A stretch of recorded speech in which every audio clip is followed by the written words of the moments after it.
And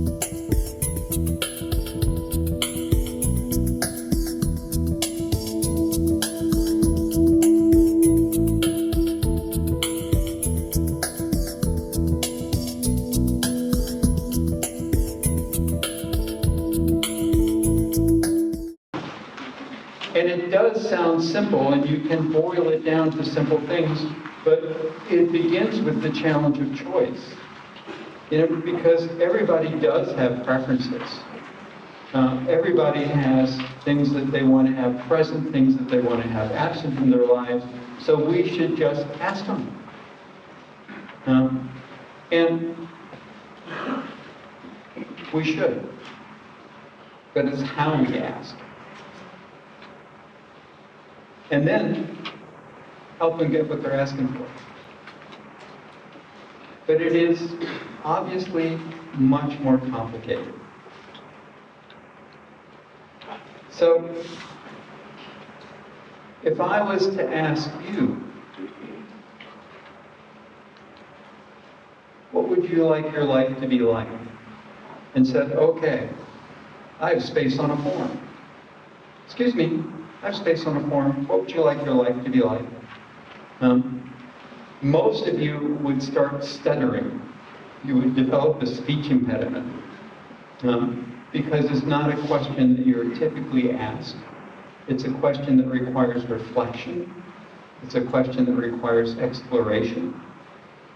And in many cases, what we're also looking at is you have to try new things to determine what you want.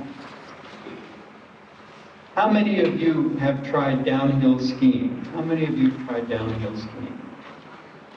So many, of course, because here we are. But how many of you discovered it was a terrible mistake?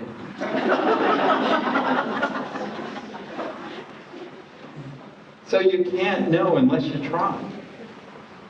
And one of the issues that we have with a lot of the folks that we support is they haven't had life experiences necessary to be able to assess, do I like this or do I not like this?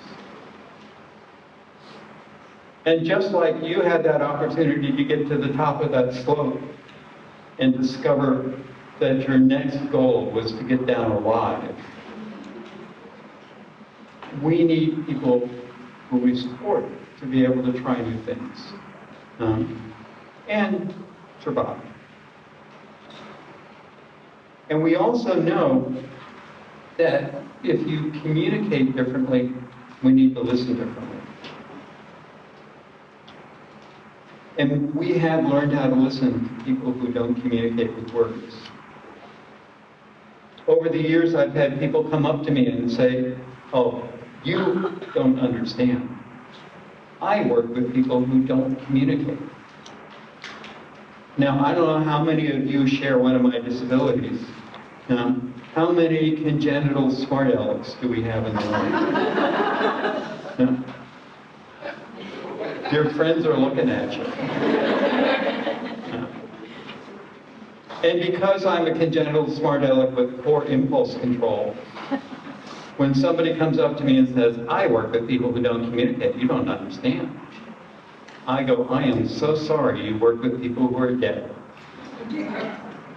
Because those are the only people who are not communicating. And there's several TV shows that would dispute that. We also know, though, that past trauma affects choice. And we know that the presence of trauma in the lives of people with significant disabilities is quite high. And so we need to be able to look at when people are restricting the choices they present, the choices that they're willing to consider, that there may be an issue of trauma there. And for people who have experienced trauma, especially physical or sexual trauma, one of the issues that they're looking at is they have to feel safe. And sometimes that feeling of safety restricts the way people express choice. And for those folks, we need a healing environment. We need an environment that is responsive to their issues. So there's one more piece, and that is sometimes what you want presents a risk that we can't support. So if any of you work with somebody who goes, I want to go on a walk by myself, and you're going, you'll be hit by a car, because you don't look either way, you just march straight ahead, and think all the traffic should stop for you. And so you say, well,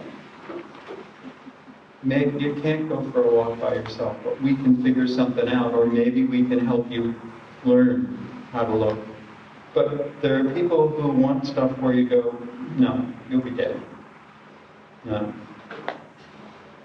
But we can figure out what you're looking for and figure out how to help you get it in other ways. An informed choice assumes that you know what you want. It assumes that you know what's possible, and that what's possible includes what's desirable. So if I tell you, I'm going to give you informed choice, would you like to live here or be homeless?